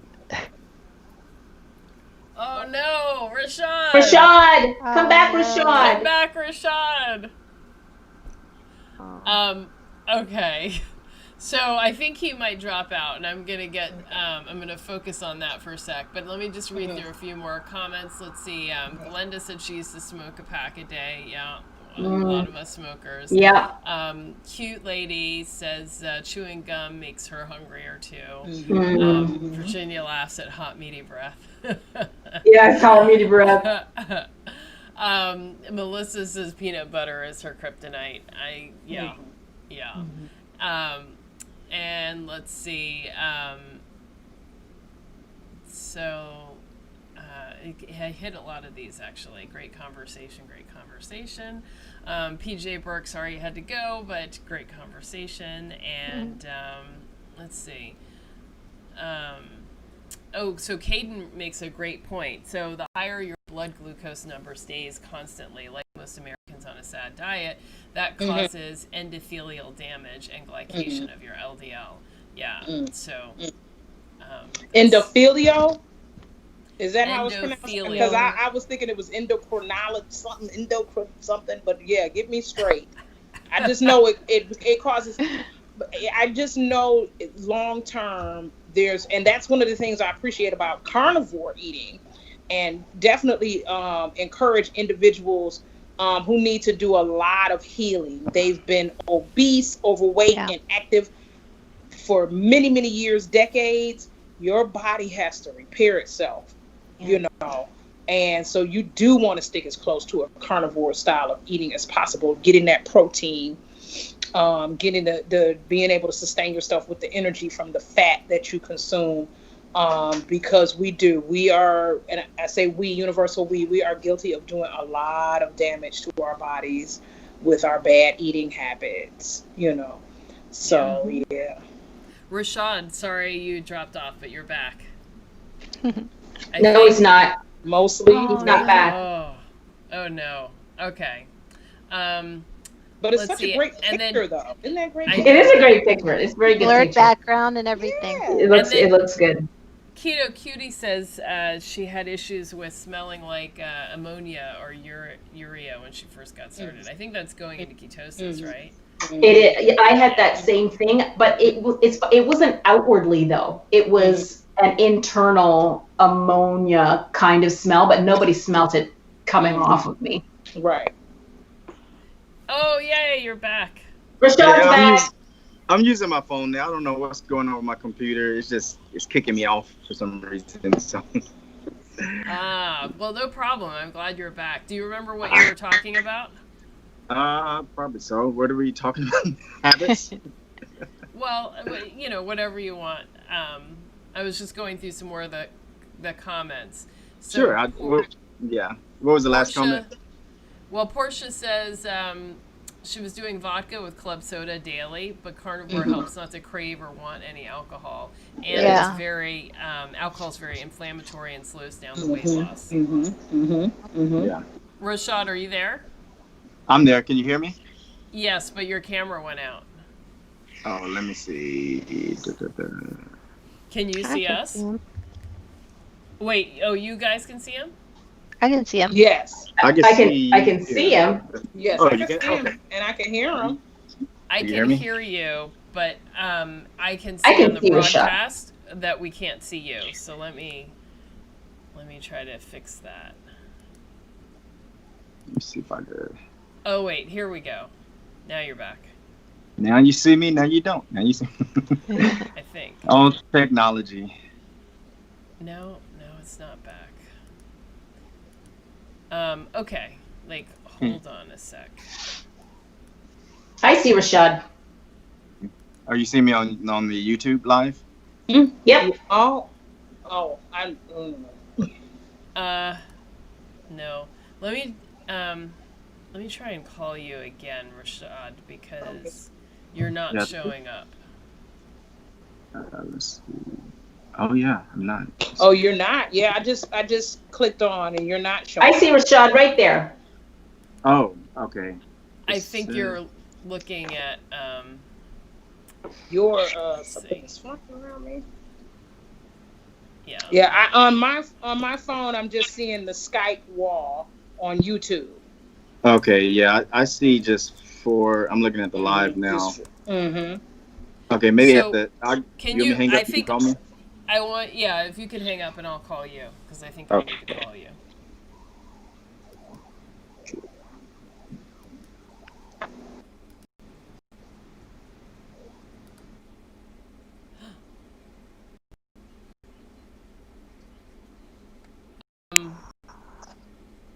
Oh Okay. dear.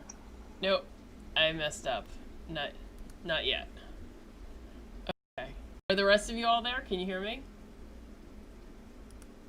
Oh dear.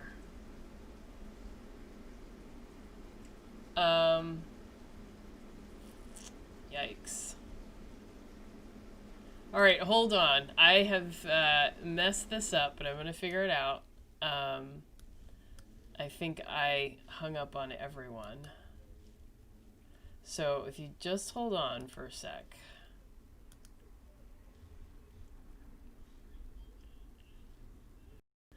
Can you?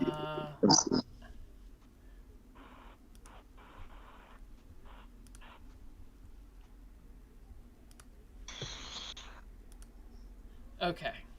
All right, now I'm adding everyone.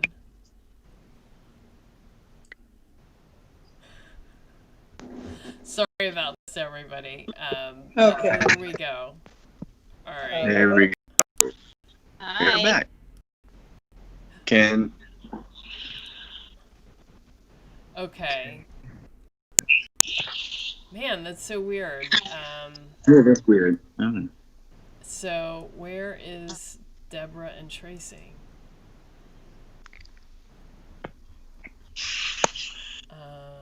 Huh.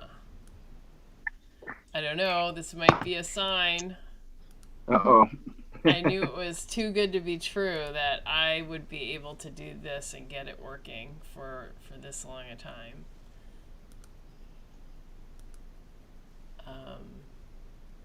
Are we still showing live on the YouTube? Oh, wait a minute. Okay. Can you all see me? Okay. All right. Okay. No, not quite. Oh no. Okay. Technology. I know. What's up with this?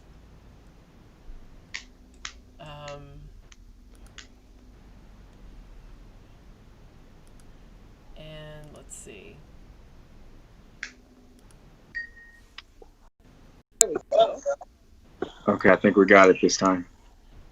I'm not sure. I've lost What? Heather. Uh-huh. Hopefully she'll click that green join button, because I was just sitting here like this. And I said, why don't you hit that button? Me too. I think she's on the other call. Yeah. We hung up from the, Deborah and I hung up from the other call. We did, yeah. And Heather wasn't there. No, she wasn't. Because I see her icon on here. HL? Yeah. I think she needs to hang up. Oh my goodness. But why don't I see you, Tracy? Oh wait. I see Tracy. This is why. Okay, this is why. This is so stressful. And I've been practicing with this software, but I just could not make it work. Listen, Okay. it can be challenging to be the mixing engineer and producer and director, and Right. Yeah. it's back to give yourself a little grace. You'll get a team.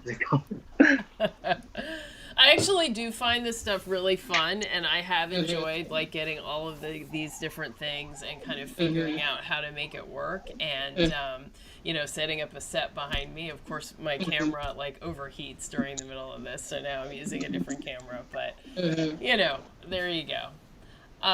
Okay, so let's see. Janae says, alcohol knocks her out in a heartbeat. Layla wants to know, what kind of bacon do we all buy? Aldi. I shop a lot at Aldi. And there was initially, people would say, don't get the cured bacon, get uncured, and so just what I've learned is, if you're reading the packaging and it says, oh, there's, some sugar in it, that's used for the curing. It's not gonna, I'll speak for myself. It doesn't impact me in the way that it would if I was having a honey baked ham, so I'm not gonna have a honey baked ham, but I can have just plain old regular bacon that I buy from Aldi. If I'm rolling in bucks, I may go get some Smithfield or something, but other than that, I'm just plain old everyday Aldi bacon. Sometimes lately I've been eating beef bacon, because I have a relative that is halal, is Muslim, and eats halal, and so he'll bring me some beef bacon. But other than that, yeah. I get, I think it's called old-fashioned, really thick-cut bacon. And I think it's President's Choice, but I'm not sure. Yeah. That's the other thing. But it's a really thick. Yeah, I definitely prefer thick cut, and I do get thick cut bacon. I found that I think that, I'm not sure if it's a histamine thing or what, but bacon really does inflame me. It makes my eczema act up. It really is a problem for me. And so I've been testing it with like pork rinds and with bacon. for some reason, like those are just not good for me. Mm. So I finally, it's taken me, 2 years, but I finally, like maybe 2 months ago, was like, okay, that's it. Bacon, pork rinds, pork products, like, don't work for me. Now, if it's fresh pork belly or fresh pork, like, I don't have a problem. But there's something about baconness and something about pork rinds that is a problem. So, I gave that up.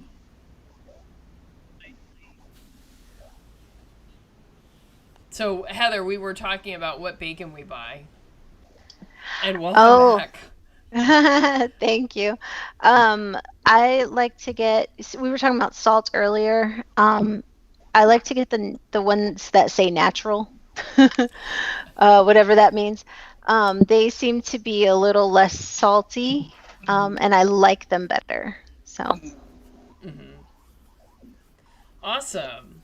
Okay, so Delisa says, hey everyone, late to the game again, but definitely going to be going back over the rebroadcast. So Hi, Delisa. awesome. Yeah. And Angela says, this is amazing. We'll watch the rest on replay. Looking forward to next time. Oh, and Virginia jokes, it's been 2 hours. Maybe YouTube is tired. That's why we're having all these troubles. Oh, and Rachel says steak cut bacon. I have never heard of that. What is that? me neither. Deliciousness. Deliciousness in shrink wrap plastic. Rachel, do tell. So, but Virginia is right. We have been here for 2 hours and 36 seconds as of this moment. So this has been a great conversation, and I definitely would love to do it again. I'd love to hear from you guys. What do you think? I mean, would you like to hear us talk more about sugar, or move on to another topic, or what do you all say? Are you asking us?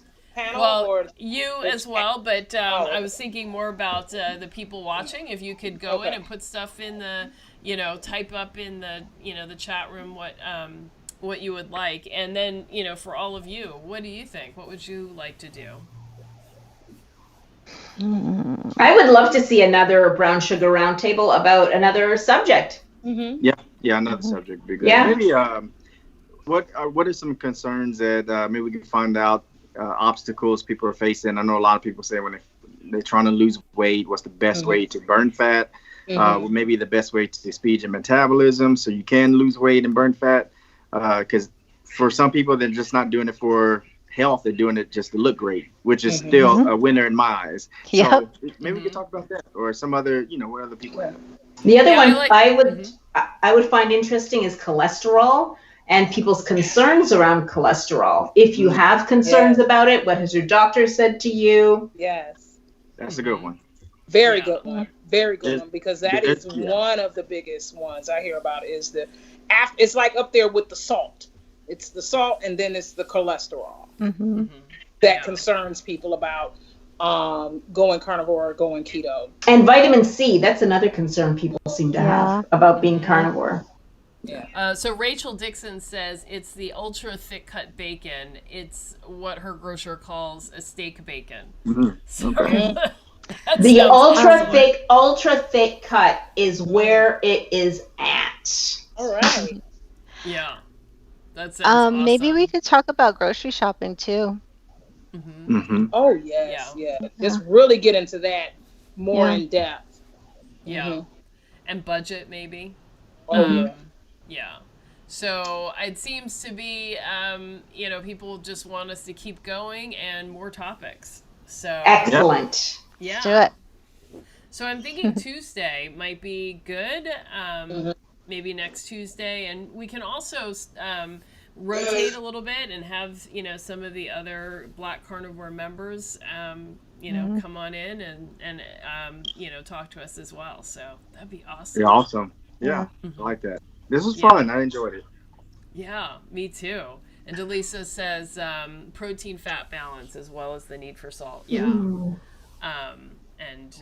We got a lot of support. So awesome, guys. And I hope all of you went and clicked the subscribe button and the like button, those of you who are here and still watching.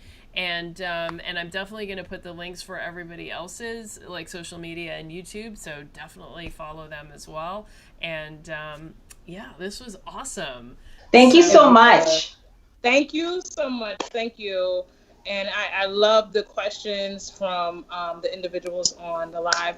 It just really it inspires me. And I'm looking forward to another roundtable because I want to learn too. I still have a lot to learn myself. And we can learn from each other. Absolutely. All right, and everybody. I'm gonna say good night, and we will see you next time in a week. Bye-bye. All right. In a Good night. week. Bye.